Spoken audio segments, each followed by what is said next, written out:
Dobar dan, moje ime je Marko Matulin i ispred Hrvatske udruge za zaštitu potrošača ovdje sam da bi vam održao kratku video prezentaciju na temu trikovi marketinga za bolju kupovinu. Ovu video prezentaciju, njenu izradu financijski je pomogao Grad Zagreb u projektu Poslušajte i pročitajte na internetu.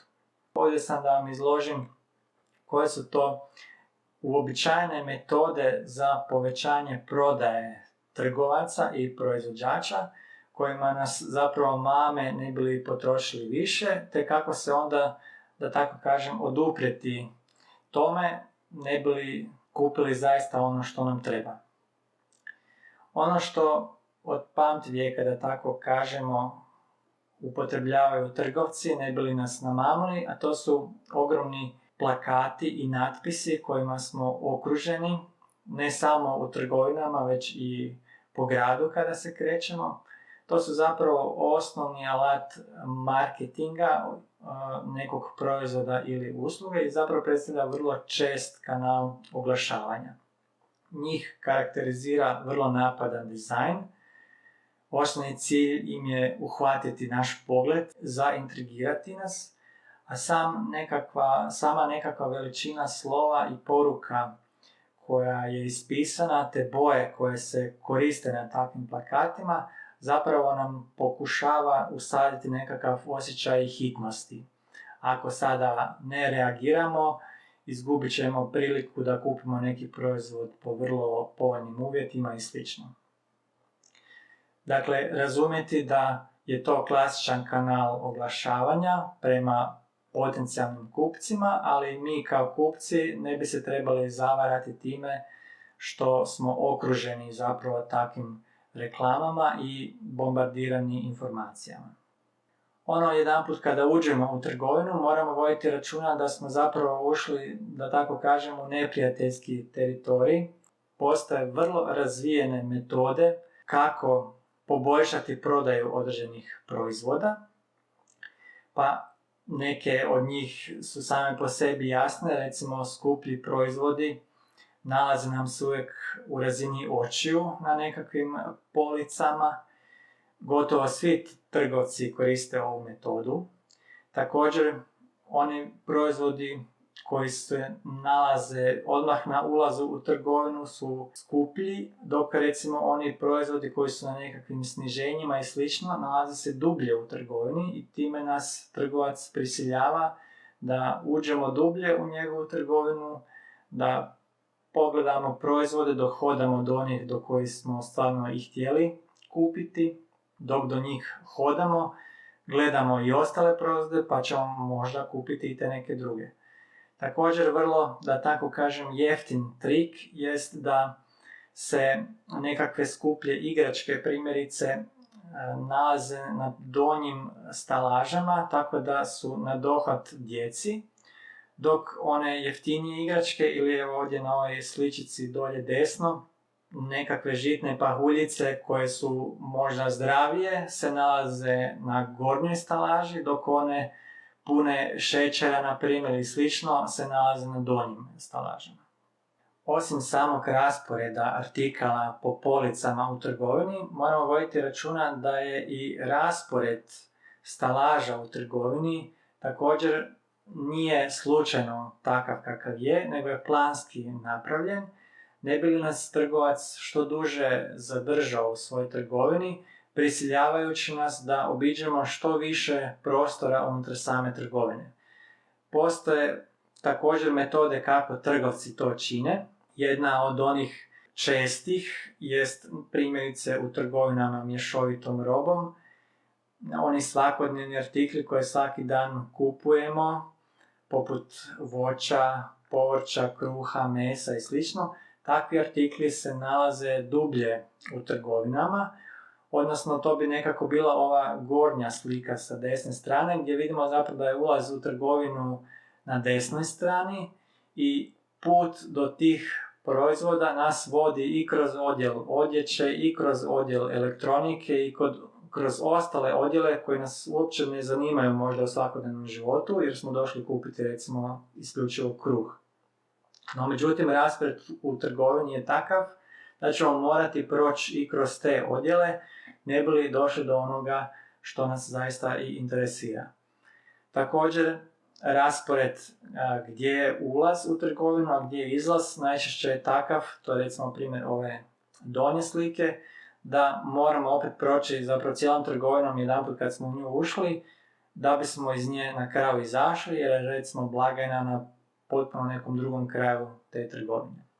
Dakle, sam raspored trgovine također može odigrati vrlo veliku ulogu na to hoće li nas trgovac uspjeti nekako namamiti da potrošimo više nego što smo inicijalno planirali.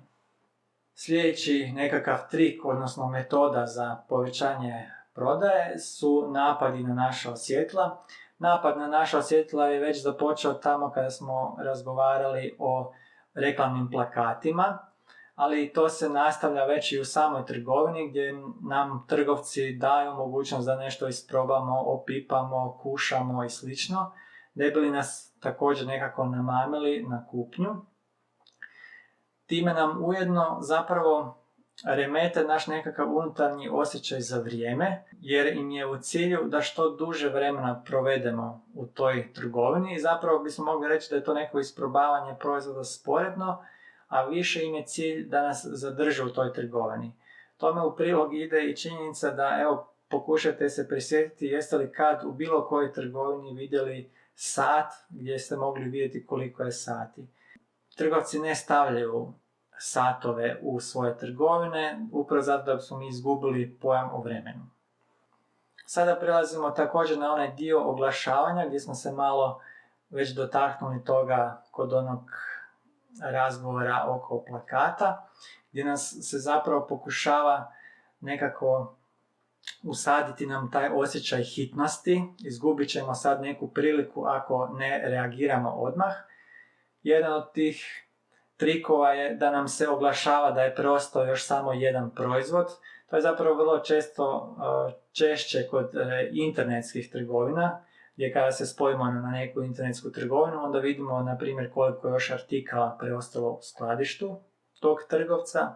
No međutim, ono što je stvarnost je to da mi ne znamo kako zalihe trgovca funkcioniraju, koliko on zaista proizvoda ima na zalihi, može li ih u nekom razumnom roku još nabaviti, pa iako su sad možda ostala još jedna ili dva artikla, možda ih idući tjedan bude 20, pa neće više biti nestašice. Dakle, opet nam se pokušava usaditi taj osjećaj nekakve hitnosti, gdje ćemo mi sad propustiti priliku ukoliko ne reagiramo odmah i kupimo još taj preostali artikl. Ono na što treba obratiti pažnju također kod internetske kupnje, a još jedan od trikova trgovaca, jest da određeni proizvodi se nekako prodaju u paru.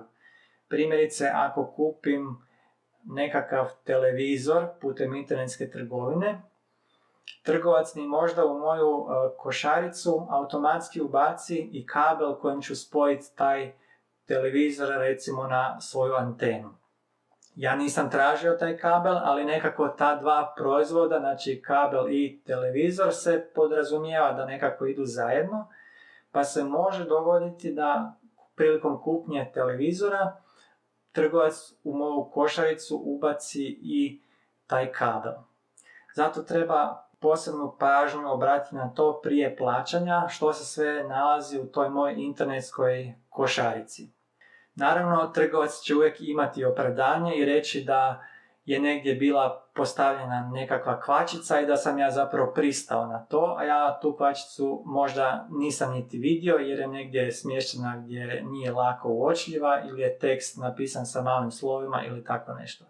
Dakle, obavezno pregledati svoju košaricu prije plaćanja kod internetske kupovine.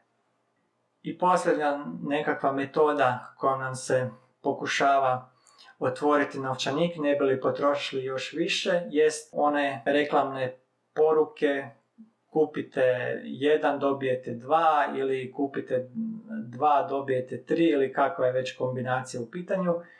Nema ništa loše naravno u tome ako ja sad želim neki proizvod pa da mi trgovac da 2 takva proizvoda, No međutim, moram se uvijek prije kupnje zapitati trebaju li mi uopće 2 proizvoda, a zapravo pravo pitanje je treba mi li uopće i jedan takav proizvod. Možda me samo takvom reklamom 2 za 1 ili tako nešto trgovac namamio u svoju trgovinu, ne bi li ja sad potrošio i na neke druge proizvode svoj novac. Dakle, prije kupnje dobro je razmisliti što nam zaista treba, a ne se dati namamiti na prekomjerno trošenje. I ono što ste već imali priliku i ranije pročitati u letcima koje je izdala naša udruga, a to je ovdje navedeno pod naslovom kako uzvratiti, ovako slikovito.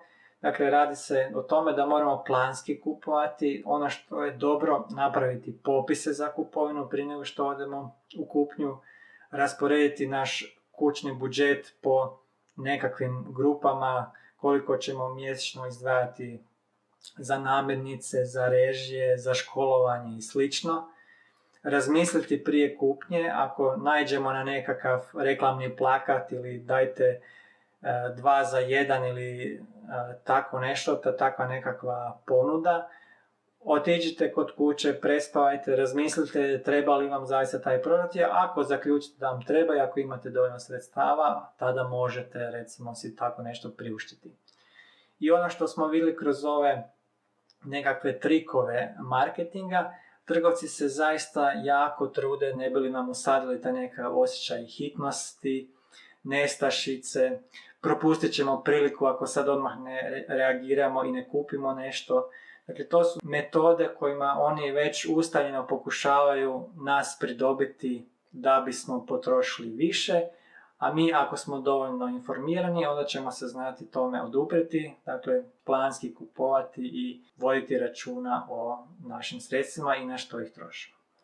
Toliko od mene u ovoj prezentaciji trikovi marketinga za bolju kupovinu. Nadam se da vam je bilo zanimljivo. Doviđenja!